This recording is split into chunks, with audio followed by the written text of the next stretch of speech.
Boa noite, pessoal. Olá, tudo bem? Oi. Acho que não entrou ninguém ainda. Mas já estamos ao vivo. Eu vou chamar a Bruna. Me chama também. Bruna. Aqui. Eu tô ao vivo. Bruna e Bruno. Boa noite. Oi, Bruna. Tudo bem? Oi, tudo bem? Tudo bem, Bruna? Prazer. Tudo bem, doutor? Pessoal, boa noite. Vamos chegando todo mundo para nossa live. Mais uma segunda-feira aqui, Chama lá.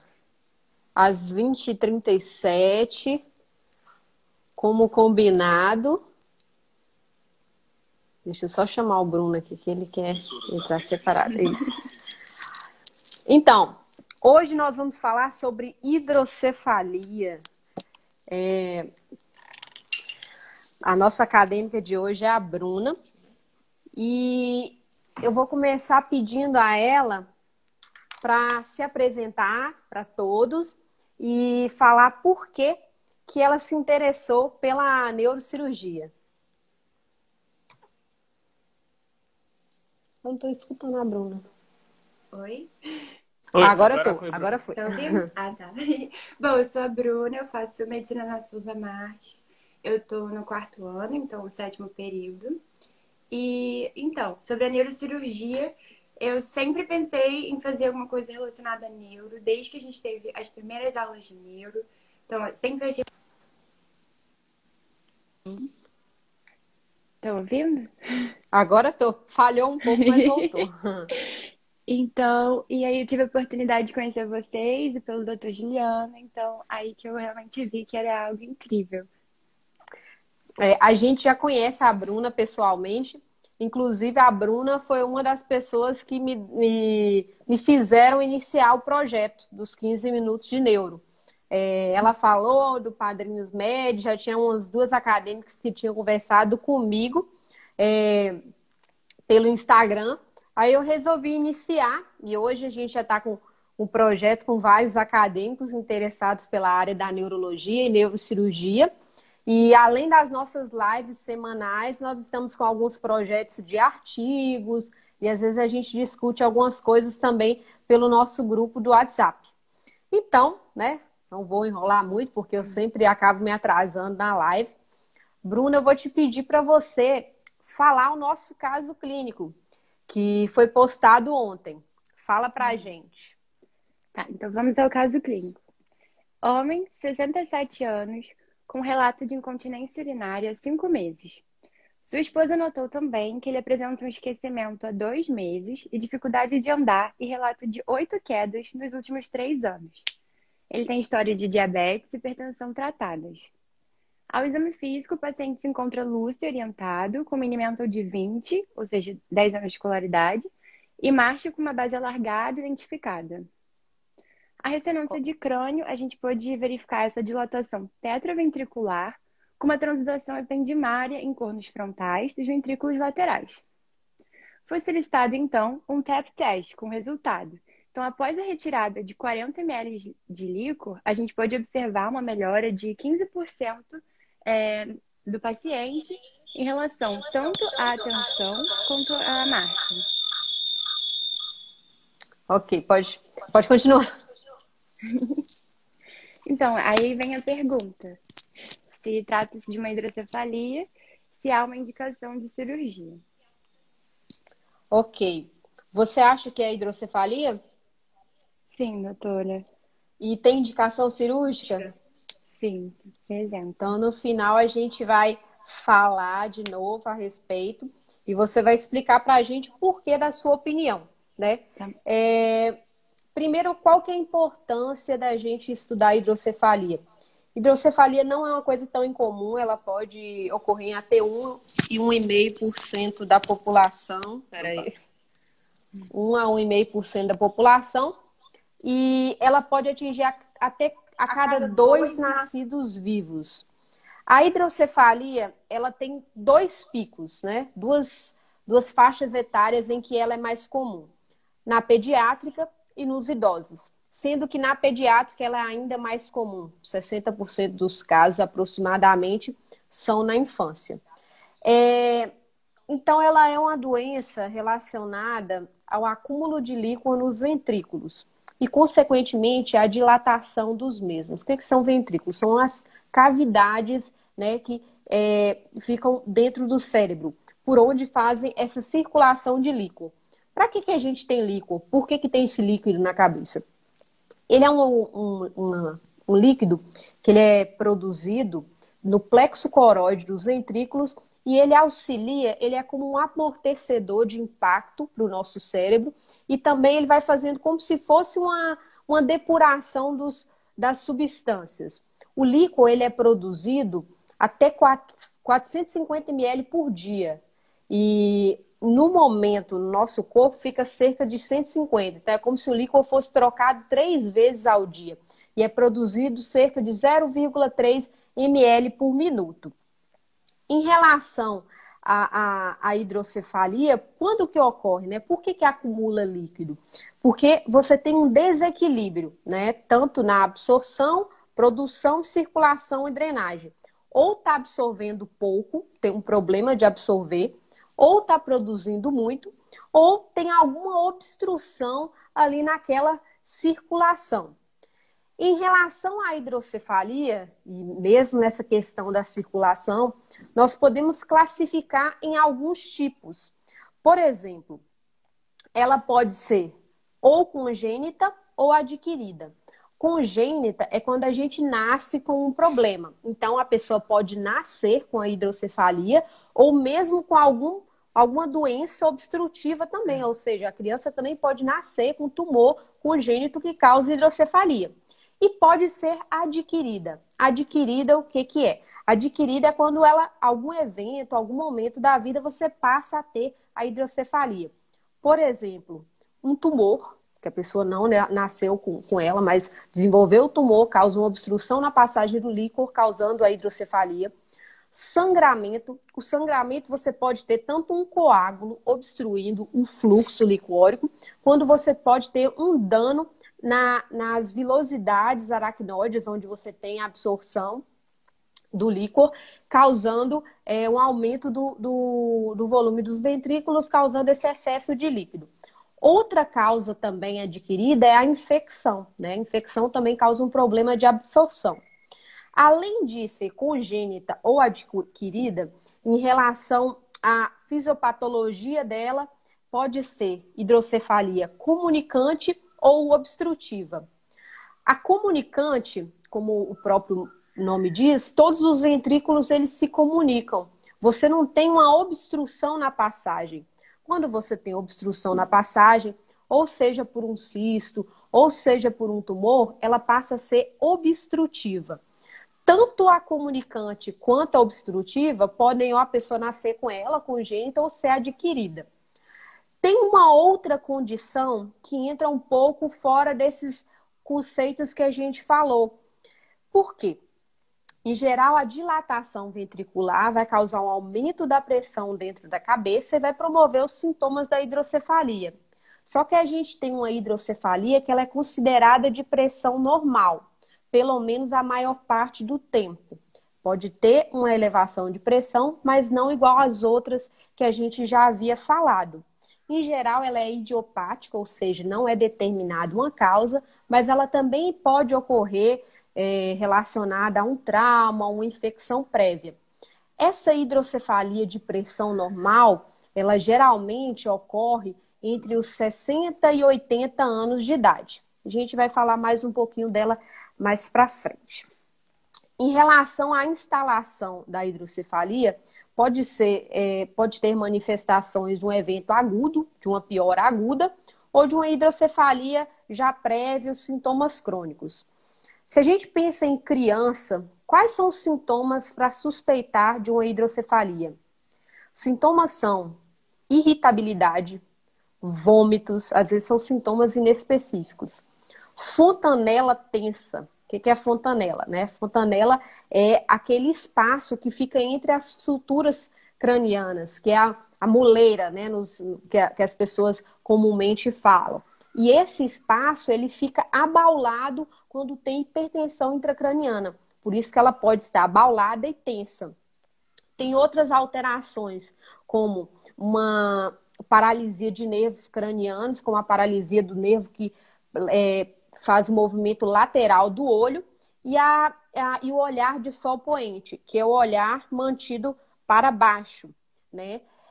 Esses sintomas são mais comuns na instalação aguda. Mas, por exemplo, temos que suspeitar de hidrocefalia na criança que vem apresentando um aumento do perímetro cefálico nas consultas com o pediatra, que esteja ficando acima de um percentil 90. Então, sempre que acontecer isso, tem que ser encaminhado para o especialista para avaliar se não há possibilidade de uma macrocefalia, de uma hidrocefalia. Além disso, a criança também pode abrir as suturas, né? Por exemplo, uma fontanela estava quase fechada e aí começou a abrir as suturas cranianas, né? Isso vai ocorrer em criança, porque em adulto a gente já está tudo fechadinho. Então, esses são os sintomas que comumente ocorrem em criança. No adulto, como vai se manifestar? Uma hidrocefalia aguda, em geral, vai se manifestar com dor de cabeça, vômito e um rebaixamento do nível de consciência. Quando a gente fala da hidrocefalia de pressão normal, em geral tem 3 sintomas característicos que eles ocorrem na seguinte ordem. Primeiro, tem uma alteração, ataxia de marcha. Segundo, pode se instalar incontinência urinária. E o último sintoma que se instala, em geral, é a demência. É um quadro demencial. Por que isso é importante? Semana passada a gente falou sobre demência, estudamos sobre demência. Então, a hidrocefalia de pressão normal é um diagnóstico diferencial de Alzheimer e das outras demências que a gente falou também. Então, como que é feito o diagnóstico? A gente tem os sintomas e a gente precisa também de um exame de imagem. Numa criança, um recém-nascido, às vezes é feito ultrassom transfontanela. Então, pela imagem, a gente consegue ver essa dilatação ventricular. E, às vezes, você diagnostica lá na gravidez, né? Do terceiro trimestre, em geral, quando você faz uma avaliação no ultrassom obstétrico, já é possível ver a dilatação ventricular. O exame que a gente mais usa, tomografia de crânio, a gente também consegue ver tanto o aumento do tamanho dos ventrículos, quanto a transudação ependimária. É como se o líquor ele entrasse para dentro do parênquima e formasse uma área mais escurecida em torno dos ventrículos. Tem um índice que a gente usa principalmente para diferenciar entre uma dilatação pura ou qual que é o tamanho, é só olhar, bater o olho? Não. Tem um índice que a gente usa, que é o índice de Evans. Depois eu vou deixar anotadinho aqui para quem tiver interesse em estudar um pouco a respeito. E a ressonância, né? A ressonância, tanto para avaliar melhor a dilatação dos ventrículos, quanto para avaliar essa transudação ependimária. E também na ressonância, a gente pode fazer uma ressonância com estudo de fluxo. Esse exame é útil principalmente para os casos de hidrocefalia de pressão normal. E já pegando o gancho da hidrocefalia de pressão normal, tem um teste que a gente faz especificamente na suspeita desse tipo de doença, que é o TAP teste. Como que é feito o TAP teste? TAP teste, você chegou um idoso lá com aqueles sintomas, ou um ou dois deles, você viu na ressonância ou tomografia que tinha dilatação ventricular, resolveu pedir um TAP teste. No TAP teste, como é feito? Você coleta líquor, cerca de 40 ml de líquor, e antes dessa coleta, você já vai fazer um mini mental no paciente, vai fazer aquele teste do relógio também, em avaliação de demência. Outros testes de memória e atenção também são utilizados. Faz a avaliação do teste de marcha. Anota todos os resultados. Coletou o líquor, aí mede pressão, faz bioquímica também para excluir outras causas, avalia o paciente novamente. Se esse paciente tiver uma melhora de 15% nos testes de memória, marcha, aí você vai ver que esse paciente provavelmente ele responde bem à retirada de líquor. Então ele vai responder bem a uma cirurgia. Então o TAP teste não é para todas as hidrocefalias. O TAP teste ele é exclusivo na suspeita de hidrocefalia de pressão normal para avaliar se o paciente tem indicação cirúrgica ou não. Agora, a gente vai falar sobre, em geral, um pouco mais geral, sobre o tratamento da hidrocefalia. Eu vou pedir o Bruno para falar um pouco. Pode falar. Tá bem. Então, bom, hidrocefalia, como a gente viu, é o acúmulo do líquor no compartimento em que esse líquor não está conseguindo escoar pelas vias normais. Então, a gente tem que procurar uma maneira de fazer com que esse líquor saia dos ventrículos e escoe para uma outra via, uma via alternativa. Então, a cirurgia mais feita hoje para o tratamento de hidrocefalia, seja ela qual for, é a derivação, ou seja, o desvio de fluxo ventrículo-peritoneal. Então, a gente desvia o fluxo licórico desde os ventrículos até a cavidade peritoneal diretamente, sem que passe por algum outro compartimento. Como é que a gente faz isso? A gente faz isso por meio de um catéter, que entra no ventrículo pelo crânio mesmo, e por debaixo da pele a gente consegue fazer a instalação, o posicionamento desse outro catéter na cavidade peritoneal. E entre um catéter e outro. Exatamente. Essa válvula serve para drenar esse líquor só depois de uma determinada pressão.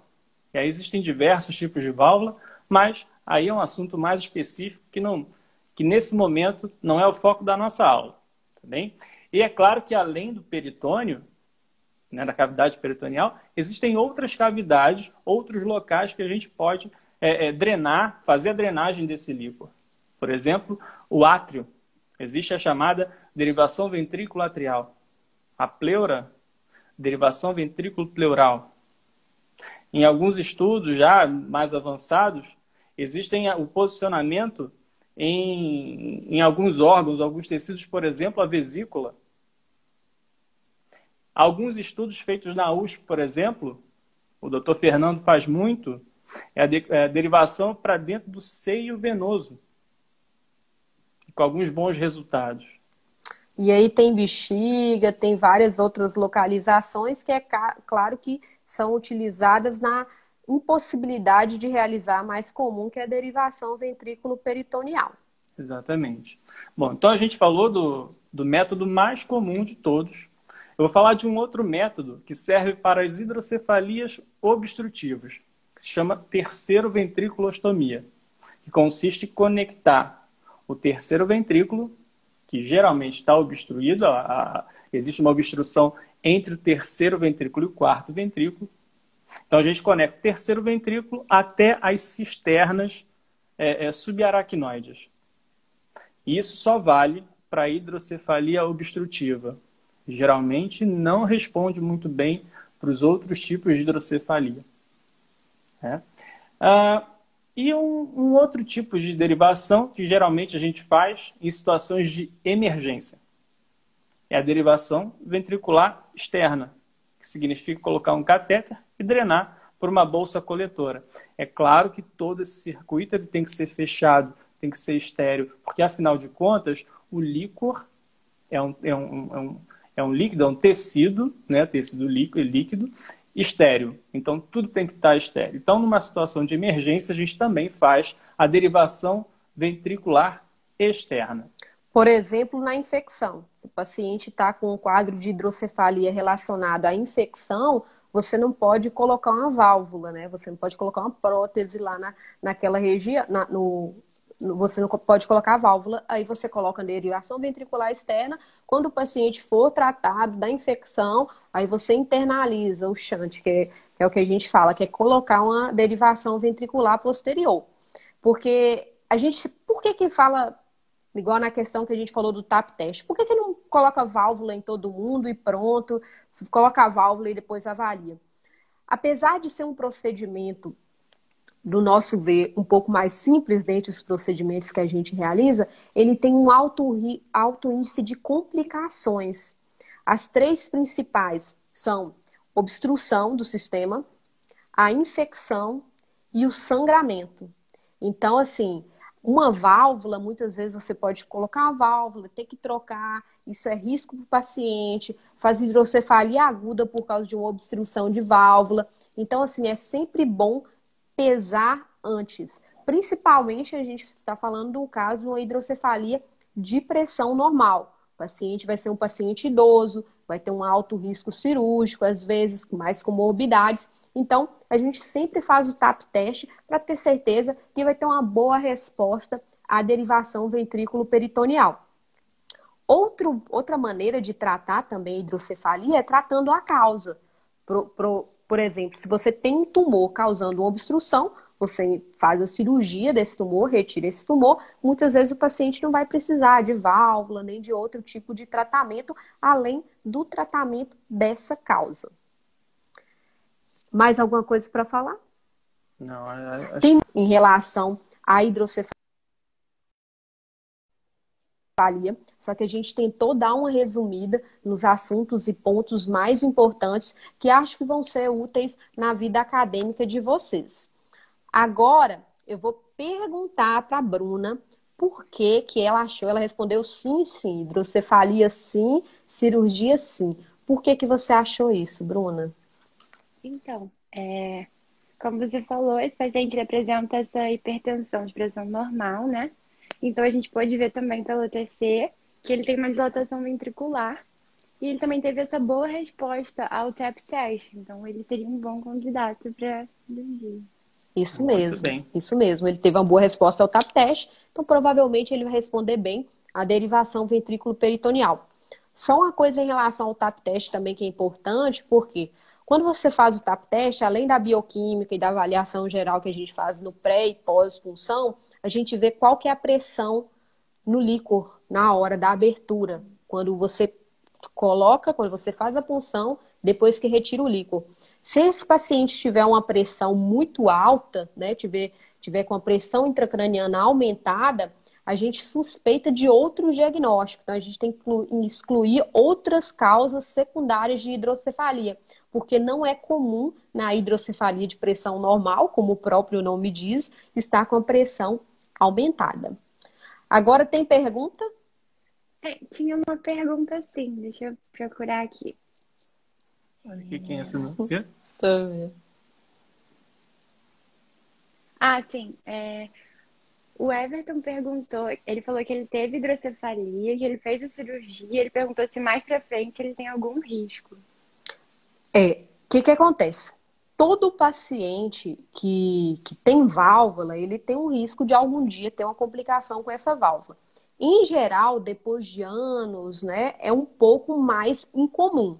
Na criança é mais comum, principalmente no primeiro ano de vida, né? Mas depois de muitos anos não é impossível. Não é impossível acontecer, mas tem um risco um pouco diminuído. Outra pergunta que as pessoas fazem é: eu coloquei a válvula, tratou a hidrocefalia, agora posso tirar a válvula? Não. A gente não faz cirurgia para retirada da válvula. Mas muitas vezes, em alguns pacientes que infectam, por exemplo, às vezes você tira, coloca um dreno ventricular externo, o paciente aparentemente não precisa mais da válvula, então em muitos pacientes realmente a gente deixa sem. Mas nesse tipo de situação. Mas para o paciente que está bem, a gente não faz uma cirurgia só para retirar a válvula. Deixa eu só acrescentar uma coisa em relação ao tratamento, à cirurgia de válvula. É raro um paciente que coloca uma válvula e não precisa de uma revisão de válvula. Ou seja, é muito raro um paciente não ter nenhum tipo de problema com válvula. Geralmente, o paciente vai ter, em algum momento da vida, que fazer pelo menos uma a duas revisões, que trocar essa válvula. Ou por um problema intrínseco da válvula, ou por uma obstrução do sistema, né, ou algum outro tipo de intercorrência. Mas o paciente vai ter que fazer essa revisão de válvula. A maioria. Acho que essa era a única pergunta. É a única pergunta? Todo mundo está sabendo tudo, então? Beleza. Então, assim, tem algumas coisas em relação ao tratamento, algumas coisas mais específicas, tanto do tratamento quanto da fisiopatologia, que não deu para aprofundar tudo aqui nesse momento, nesse tempo que a gente tem. Mas no dia 10, eu vou fazer uma aula para a Liga de Neurologia e Neurociências de Teresópolis. A Yolanda é a representante. E quem quiser se inscrever, eu vou deixar lá no meu story, vou deixar lá no meu Instagram, para vocês assistirem também uma aula mais completa, com slide, com imagens. Talvez fique até um pouco mais fácil de entender também. Tá bom? Bruna, foi um prazer, tá? Parabéns, você Obrigada. foi muito bem, tá bom? Obrigada, doutora. E queria agradecer a todos pela presença hoje. Não me estendi tanto, né? Não nos estendemos, não estendemos tanto dessa vez, mas e vamos tentar sempre fazer essas aulas mais resumidas, mais enxutas. E na semana que vem a gente vai falar sobre um tema super importante também, que é a hipertensão intracraniana. Vamos falar as doenças que causam, vamos falar sobre uma coisa que chama doutrina Monk-Kelly, não sei se vocês já ouviram falar. Vai ser bem legal, eu gostaria que todos participassem. Eu queria deixar uns recados aqui, principalmente para os acadêmicos que estão aqui assistindo a gente, são coisas importantes. Primeira coisa, hidrocefalia, por muitas vezes, aliás, na maioria das vezes, tirando a hidrocefalia de pressão normal, é uma emergência médica. Emergência. Pode causar o óbito do paciente de forma súbita. Tá? Então, sempre tenham isso em mente. Hidrocefalia é igual a emergência. Se deparou com hidrocefalia no plantão de vocês, na emergência, chame o mais urgente, o neurocirurgião. Okay? Que ele tem que dar o tratamento o mais breve possível. A segunda coisa, para vocês também acadêmicos, hidrocefalia obstrutiva, a gente evita fazer punção lombar. E isso pode causar herniação de tonsila. E um dia, uma outra hora, a gente pode discutir sobre isso. É só para ficar a dica. E uma terceira que eu não podia falar, a gente quer mandar um beijo especial para uma paciente que está assistindo a gente, que é a Dona Dina. Dona Dina, ó, um beijo para você, viu? É isso. Então, tchauzinho, gente. Boa noite. Até semana que vem, segunda-feira, às 20h37, 15 minutos de neuro com o tema hipertensão intracraniana. A gente espera você lá. Tchauzinho. Tchau.